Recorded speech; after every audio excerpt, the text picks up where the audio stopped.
To qualify for the amount, a Montana resident must have been a resident of the state for the whole tax year, which started on January 1st, 2021, and they must have also filed several documents. Additionally, eligible residents must have not been claiming a dependent by another taxpayer.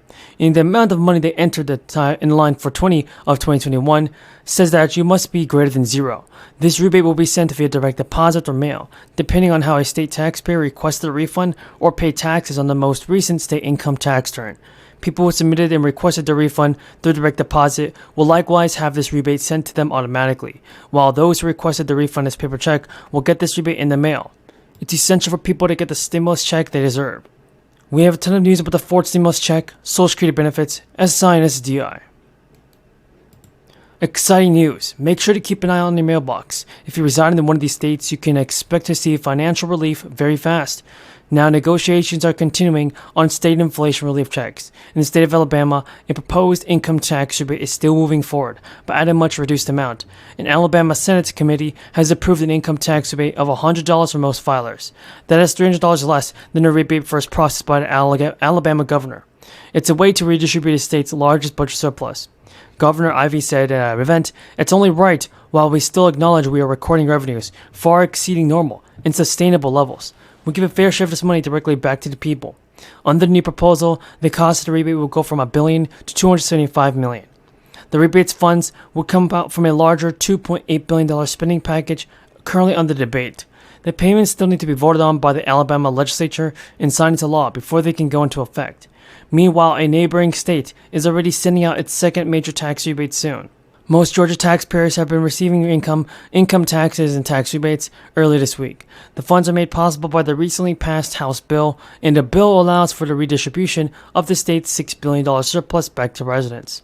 Some filers, solo filers, receive $250, heads of households filers get $375, and couples are due $500. The size of the rebate cannot be bigger than the taxpayer's tax liability. New Mexico residents can also look forward to upcoming rebates, and the New Mexico governor says the latest round of rebates will go out in mid-June. Thanks to a bill passed by lawmakers during the 2023 session, New Mexico residents who were previously filed taxes will get another round of rebates. Single tax filers will get $500, married couples, heads of households, and surviving spouses will get $1,000. Taxpayers who use direct deposit when filing will get the latest round of rebate checks very fast.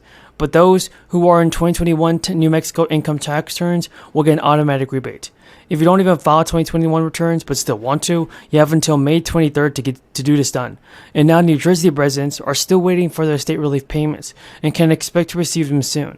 Nearly a month after the first property tax rebate payments are sent out, the process is winding down as the State Department of Treasury works through the remainder of the application to issue payments.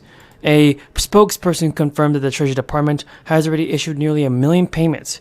And now, officials announced last month that the first batch of payments will be made to residents who signed up for direct deposit. More than 8,000 New Jersey taxpayers opted for direct deposit. And this program is an updated version of the Homestead Benefit Property Tax Relief Program. The governor first announced the program in 2023, just to help so many people in New Jersey out.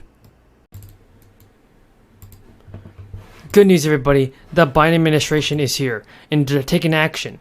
The White House launched a new relief program. Millions of low income will be able to claim extra financial aid, and this may be worth thousands of dollars for many. The Biden administration has already launched a two-pronged effort to help America's troubled tenants.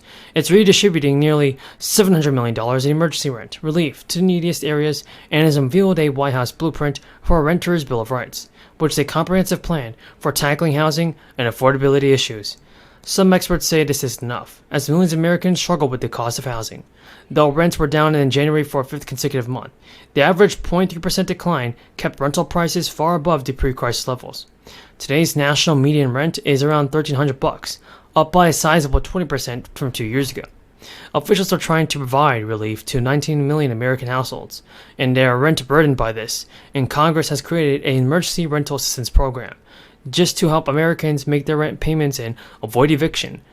During the initial 6 months of this, households have received relief and got an average of $400 to $800 each. This year, the Treasury Department announced it was replenishing the program with $700 million reallocated funds for struggling renters. The money will be distributed through 89 state and local agencies with high demonstrated need, and this funds can cover up to 18 months of rent back, utilities and moving costs, among other rent-related expenses. The Emergency Rental Assistance Program was the first nationwide eviction prevention program. It helped approximately 1 million people stay in their homes at the height of the crisis, and many people say that the eviction moratorium and emergency rental assistance funds run out. More permanent solutions are needed. The Biden administration has a chance to fix this with a Renter's Bill of Rights to be promoted to the federal agencies. It'll help out people who are in need of money. It'll help out people who are in need of stimulus.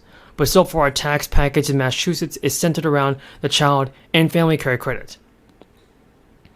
And this is for people under 13, people with disabilities, and senior dependents above 65 years old. It combines two interrelated existing benefits while removing the cap on dependents and increasing the benefits too. It helps out many people who are in need. Now, Mary Johnson, an analyst for an organization, said those figures could be slightly higher if inflation runs hot in the coming months, with a possible cost of an increase of 11.4%. If inflation cools, the 2023 increase may be only 9.8%. However, the downside trends is that it may still not be enough to cover seniors' costs if price hikes are not tamed in the coming months. Higher income individuals may have to pay more for Medicare Part B premiums, which are typically deducted from Social Security checks and have increased each year since 2015. In 2022, those premiums increased 14.5% to bring the standard monthly premium to $170. An increase in Social Security could also pay tens of thousands of low-income retirees into a higher income tax bracket, meaning they may have to start paying taxes on their benefits when they had previously never done so. Meanwhile, the more money given to Social Security beneficiaries, everybody, means the faster the program's funds will be depleted. At its current level, Social Security won't be able to pay full benefits by 2035 if Congress doesn't act. Right now, a combination of record high prices and a record number of job openings has been encouraging more retirees to go back to work. According to a recent survey, the crisis prompted many people to accelerate their retirements, with 60% of retirees saying they left the workforce earlier than planned, and 70% indicating they left it at least 2 years early. Additionally, 42% of respondents in a nationwide Retirement Institute survey said they plan to file for Social Security benefits early and continue to work, up from 36% in 2021. The work opportunities are there, even though job openings fell in June. There are still 1.8 million open jobs per available worker. Social Security beneficiaries who go back to work may stand to earn more short-term and can ultimately increase their monthly benefit checks. If you plan to return to work, you should notify the SSI right away. But up to $10,000 will be going out to eligible low-income households this month. Bernie Sanders is teaming up with several other Democrats to push for new monthly payments for all Americans. And Congress may reinstate expanded monthly benefit checks very soon. But all we know is that Bernie Sanders pushed for the inclusion of a child tax credit extension in the Inflation Reduction Act. It is clear that American families need more urgent relief than a larger package will provide. Democrats in last year passed the American Rescue Plan, meaning it could be approved with a party line vote in the evenly split Senate. That legislation increased payments for child tax credits to $3,600 for eligible children under 6 and $3,000 for children between 6 and 17.